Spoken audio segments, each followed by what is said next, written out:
Bonjour. C'est avec plaisir que nous accueillons aujourd'hui chez ICI Télévision, à l'émission Arts et Lettres, M. Francis Dupuy-Derry, professeur au département des sciences politiques à l'Université de Montréal. Il est le co-auteur du livre Profilage policier avec Pascal Dufour, publié aux presses de l'Université de Montréal, déjà en librairie depuis janvier 2022. Ici Kamal Benkiran, bienvenue chez Arts et Lettres. Je souhaite la bienvenue parmi nous, M. Dupuy-Derry. Ça me fait très plaisir d'être là. Merci de me recevoir. Le plaisir est pour nous. Profilage policier, publié chez Presse Université de Montréal. Un livre phare, un livre qui parle bon, il émet le résultat de 9 enquêtes menées par des policiers qui se sont penchés sur les pratiques policières au Québec. Et on parle souvent ces derniers temps justement de tout ce qui est profilage racial. C'est un terme qui revient beaucoup. Dans un premier temps, une question préliminaire. Quand est-ce qu'on peut dire qu'il y a un profilage racial et quand est-ce qu'on peut dire qu'il n'y a pas de profilage de votre point de vue, M. Dupuy-Derry?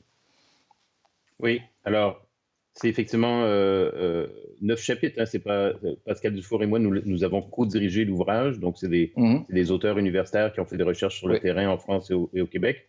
Et donc, la question du profilage, au départ, c'est une notion qui a été produite et introduite par les corps policiers eux-mêmes, et il parlait de profilage criminel. Et dans les manuels, on fait souvent référence à une histoire célèbre, le fameux Jack l'Éventreur à Londres. Donc, le profilage criminel, et c'était le médecin de la police de Londres qui avait essayé de dresser le portrait de qui pouvait être le coupable. On le cherche encore d'ailleurs, il n'a jamais été trouvé. Et donc, c'était dans le cas de crimes vraiment graves, très violents, souvent à répétition, des meurtres en série, où les corps policiers ont développé une expertise. On le voit même dans des films ou dans des séries. Le profileur, c'est un personnage un peu romancé qui arrive à vous dresser le portrait. Les mouvements sociaux, principalement les mouvements antiracistes, mouvements de défense de droits, ont, pour leur part, développé la notion, ils ont récupéré la notion de profilage et ils ont dit non, en fait, c'est discriminatoire. Et donc, ils ont développé la notion de profilage racial, principalement lié à une opération qui s'appelait aux États-Unis le Operation Pipeline, qui était une stratégie pour contrôler le trafic de la drogue entre les États américains aux États-Unis, mais en fait, qui s'effectuait sur des patrouilles sur les autoroutes. Et en fait, on arrêtait presque uniquement des conducteurs noirs pour procéder à des fouilles et trouver de la drogue. Et donc, c'est cette idée que vous êtes profilé par la police, que ce soit conscient ou inconscient de la part de la police par ailleurs, vous êtes profilé si, en fait, en raison de l'identité qu'on vous attribue, la police va vous surveiller plus que les autres, va vous contrôler plus souvent, va être moins tolérante, va vous interpeller de manière moins polie ou éventuellement plus brutale et va porter probablement des accusations plus graves. Donc, un exemple très simple qui est mentionné dans le livre, entre autres, mais que je mentionne aussi souvent pour illustrer, c'est que si vous avez 2-3 personnes blanches, classe moyenne, moyenne aisée, qui sont dans un parc à Montréal et qui font, par exemple, un pique-nique et qui transgressent peut-être 1 ou 2 règlements municipaux, mais très légèrement, là, ils s'assoient sur les dossiers des bancs publics, par exemple, des choses comme ça, là, ils vont être aveugles. La police va être aveugle. La police ne les verra pas. La police n'interviendra pas. Mais si vous êtes 3-4 jeunes racisés noirs d'origine africaine, par exemple, ou d'Afrique du Nord, au même lieu, et que vous faites la même chose, là, vous avez de fortes chances de forts risques d'avoir une interpellation policière. Et donc, c'est ça le profilage. C'est les 2 poids, 2 mesures pour des catégories différentes. Très bien. Donc, on parle que la police puisse faire respecter des lois dans l'espace public, des lois plus ou moins légiférées, hein, on va dire. Mais justement, on peut constater parfois qu'il y a des abus, je dirais, de la part de la police, des erreurs hein, qui peuvent être commises. Quelle est la limite justement entre faire respecter la loi et tomber dans les abus? Parce qu'il paraît que le fil est assez mince, on peut souvent se tromper. Oui. Donc, dans l'exemple que j'ai donné du banc public, il y avait une très légère transgression. Le profilage racial peut être aussi peut prendre une forme même où la personne qui est ciblée, en fait, n'a même transgressé aucune loi. Elle est simplement contrôlée parce que la police la trouve méfiante. Et donc, ça, c'est un problème d'abus, évidemment, qui pose des problèmes en termes de respect des droits. Mais par rapport aux transgressions réelles de règlement, Vous avez ça, par exemple, aussi au niveau du profilage social, par exemple, dans les personnes en situation d'itinérance dans le centre-ville de Montréal. Il va y avoir transgression, mais c'est généralement des trucs assez banals. Mais je reviens avec mon exemple de personnes, par exemple, de classe moyenne ou classe aisée blanche, Oui. qui vont elles aussi transgresser des règlements, mais qui ne seront pas interpellées, qui ne seront pas verbalisées. À la limite, la police va venir les voir en disant, écoutez, il ne faut pas faire ça, c'est pas bien. La police va être polie, va les vous voyez, va leur servir un avertissement, mais ne les verbalisera pas. Et donc, en procédant au profilage racial, il y a un autre problème qui va devenir une sorte de self-fulfilling prophecy, la prophétie autoréalisatrice. C'est-à-dire que en tant que corps policier, plus que vous surveillez une catégorie de la population, plus que vous la contrôlez, plus que vous procédez à des fouilles, plus que vous vous convainquez vous-même que cette population est problématique.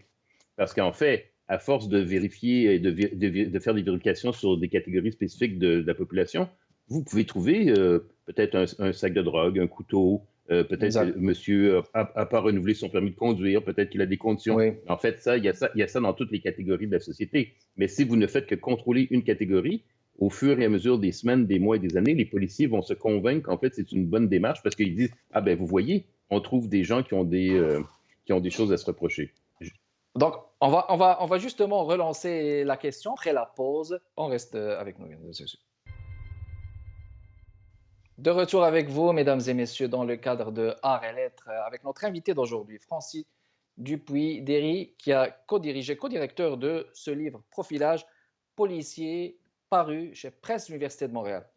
Parler de l'altérité, de l'approche à l'autre, monsieur Dupuy-Derry, ma question, comment est-ce que vous pensez que le corps policier de la SPVM négocie avec l'approche de l'altérité de manière générale? Alors, il y a deux enjeux. Il y a les directives générales ou les décisions qui se prennent, disons, en haut de la hiérarchie.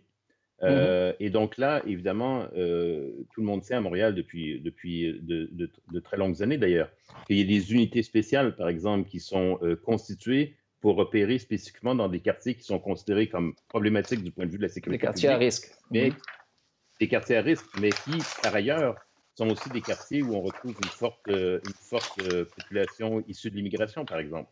Et donc là, on voit bien que la définition du risque et le type de population se chevauchent. Et puis, donc ça peut donner des effets de profilage parce que vous avez une sursurveillance de certains quartiers avec plus d'interpellations, plus de ressources, plus d'effectifs. Et vous avez d'autres quartiers qui sont protégés.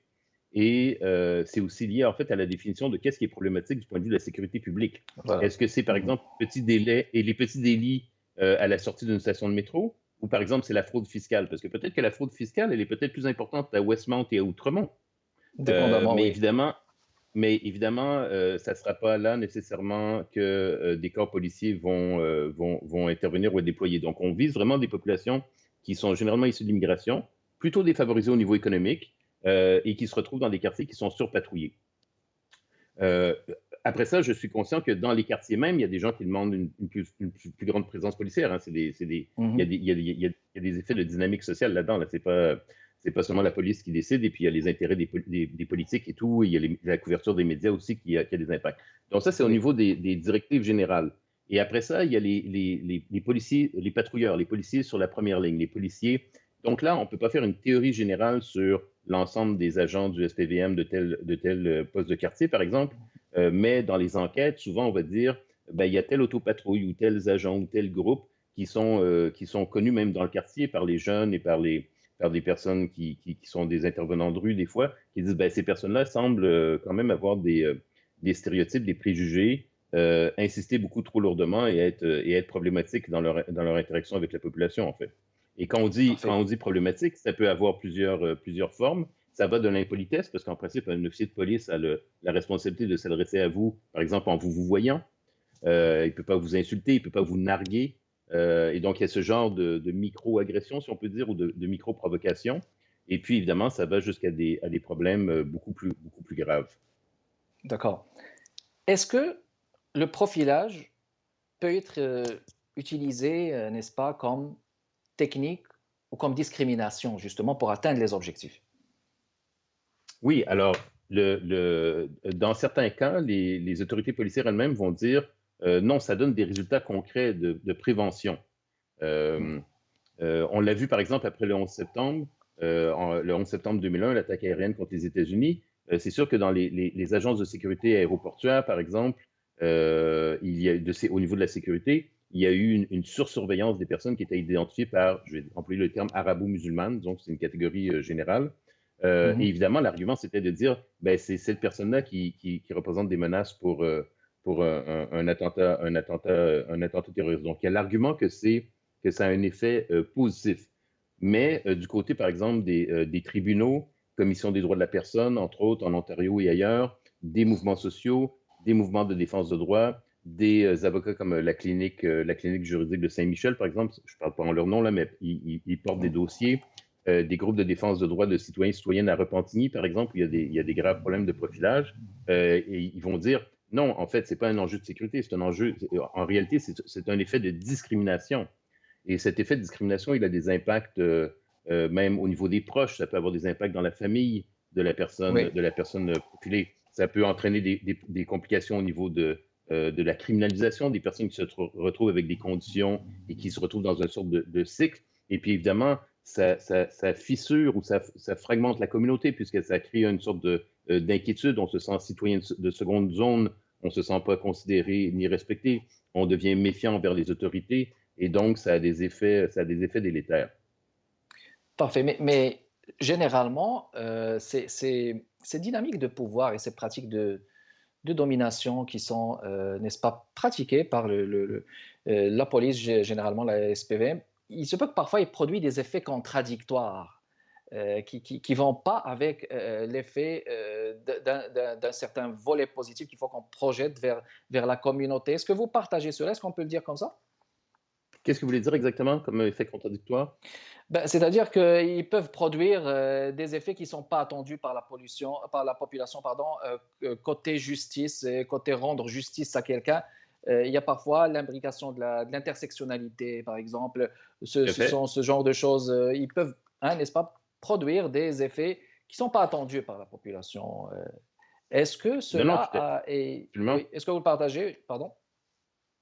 Oui, oui, tout à fait. Et au niveau de l'intersectionnalité, c'est-à-dire et c'est les chapitres dans l'ouvrage font ce travail, c'est-à-dire qu'ils vont prendre une première catégorie, par exemple, euh, personnes racisées à Montréal-Nord ou en France, parce qu'il y a plusieurs chapitres sur la France aussi. Ils vont dire, bon, ben, la première catégorie qui produit ou qui induit du profilage, c'est par exemple que la personne soit noire de peau ou soit identifiée comme arabo-musulmane, encore une catégorie perçue. Mhm.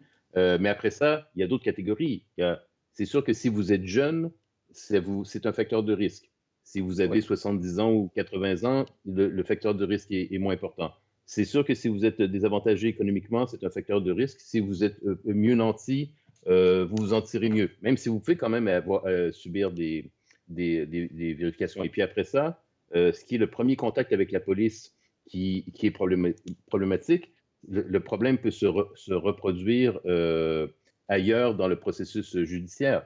Vous pouvez aussi vous retrouver devant des juges ou devant des tribunaux qui ont aussi des préjugés et des stéréotypes et qui vous perçoivent éventuellement comme des citoyens de seconde zone.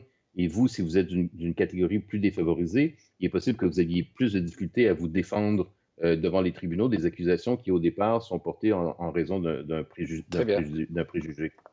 Très bien. Encore une pause et on vous revient dans les prochaines minutes, mesdames et messieurs. Restez avec nous. On est de retour avec vous, mesdames et messieurs, dans le cadre de Art et Lettres pour continuer notre conversation avec le professeur des sciences politiques, M. Francis Dupuy-Derry, qui a co-dirigé le livre Profilage policier, paru chez PUM, Presse Université de Montréal. On arrive au chapitre un chapitre qui est aussi assez intéressant, écrit par Ouda Assal, qui approfondit cette notion de profilage politique en montrant l'évolution de la surveillance par caméra aux militants pro-palestiniens, à la cause palestinienne. Et ça montre comment il s'inscrit justement dans la politique canadienne. Est-ce qu'on peut parler ici d'un lobbyisme social qui est pour quelque chose et qui cause ce profilage normalement? Oui, alors le texte de Ouda Hassal, je suis content que vous le mentionniez. Évidemment, c'est un ouvrage collectif. Les chapitres sont écrits par différents universitaires Mhm, en toute objectivité, puisque c'est pas mes chapitres à moi, c'est pas moi qui les ai écrits. Je trouve qu'ils sont excellents, c'est des bonnes recherches. Ouda Hassal mhm, son étude est particulière parce qu'en fait, elle remonte dans l'histoire, les années 70-80, à Montréal, et c'est la surveillance des militants pro-palestiniens qui étaient liés à l'OLP à l'époque. Et mhm. donc là, il y a une sorte de chevauchement entre un profilage politique, c'est-à-dire que les autorités canadiennes, la GRC, se méfient de l'OLP. Son allié, Oui, c'est Israël, évidemment. Mais en plus, si vous vous rappelez bien, l'OLP était considéré comme socialiste. Donc, on est en pleine oui, guerre oui. froide. Donc, il y a quelque chose de... Répertorié. c'est- Mhm. Oui, c'est un peu des communistes en réalité aussi. Donc, c'est pas juste des Palestiniens, c'est aussi des communistes. Et puis, on sait bien que l'OLP était terroriste aux yeux de la GRC et des autorités canadiennes. Et puis, ben, les Palestiniens, c'est les Arabes. Donc, là, il y a comme une sorte de mélange de discrimination, de profilage, d'inquiétude, influencé par les relations internationales, le positionnement du Canada et les forces à l'intérieur du Canada et à l'extérieur du Canada qui favorisent évidemment l'alliance avec l'alliance Israël. Et le Oui. chapitre de Ouda Hassal se termine très rapidement parce que c'est pas ça son terrain, mais elle dit, évidemment, après l'attaque du 11 septembre, ces questions-là vont être reconfigurées. Et là, on va rajouter une couche qui est la question de l'identité religieuse à l'islam. Mais à l'époque de l'OLP, on parlait en fait pas d'islam politique. C'était pas ce qui Non, était mais c'est une reproché cause à l'OLP. nationale. Mhm. Exactement, exactement. Et donc, le chapitre de Ouda Hassal nous montre bien la complexité, même au niveau international, et comment ça bouge avec le temps. Et il y a par ailleurs, il est intéressant aussi parce qu'il y a des anecdotes absolument incroyables. Entre autres, il y a des agents, des membres du Black Panther Party, donc des Panthères Oui, Noires qui sont invités à Montréal. Ils arrivent à Dorval, oui. les membres Et qui avait milité avec les pro-palestiniens à l'époque. Voilà. Exactement, exactement. Mais finalement, apparemment, ce sont des agents infiltrés d'un corps policier. Donc, il y a des histoires comme ça aussi. Très bien. On arrive au chapitre des issues, là. Et là, la plupart des auteurs sont d'accord sur certaines issues. Je cite quelques-uns. Des alliances entre les disciplines, entre les pays favoriseraient les recherches et que des études devraient s'intéresser à d'autres institutions que celles de la police, les prisons et les centres de détention pour sans-papiers, les écoles de centres de jeunesse. Euh, mais il semble aussi que du point de vue de la vie du citoyen, M. Dupuy-Derry, on parle souvent aussi de la formation des policiers pour contrer les profilages. J'ai comme l'impression qu'on parlera pas comme il faut justement de cette issue. Quel est votre sentiment à ce propos? Oui, alors, dans le livre, il y a des études qui ont été menées sur le terrain avec les personnes qui subissent le profilage. Donc, on les a interviewés, Mhm. on les a observés, etc. Et il y a des chapitres qui ont été menés par des universitaires qui ont eu accès à la police. Donc, par exemple, qui ont été qui ont accompagné des autopatrouilles, ce qui a permis aussi Oui, d'entendre ce qui est dit sur les ondes radio, par exemple. Et donc, des deux côtés, on voit qu'il y a ces enjeux de stéréotypes de discrimination. La formation à la police, c'est évidemment possiblement une solution. Moi, je pense que tant que dans nos sociétés, de façon plus générale, au niveau des médias, au niveau des autorités politiques, au niveau des stéréotypes, nous allons évidemment continuer à vivre dans des sociétés où il y a malheureusement du racisme, il y a de la discrimination, il y a des stéréotypes.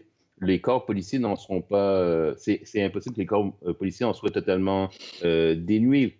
Mais le problème avec les corps policiers, c'est que c'est une profession qui a tellement de pouvoir, qui a tellement de force. Ils se promènent avec des armes, c'est des fonctionnaires armés que ça devient très grave. Et donc, assurément, la formation peut aider. Il pourrait y avoir aussi plus d'interventions qui soient des stratégies de déploiement d'intervention qui ne soient pas tout le temps policières.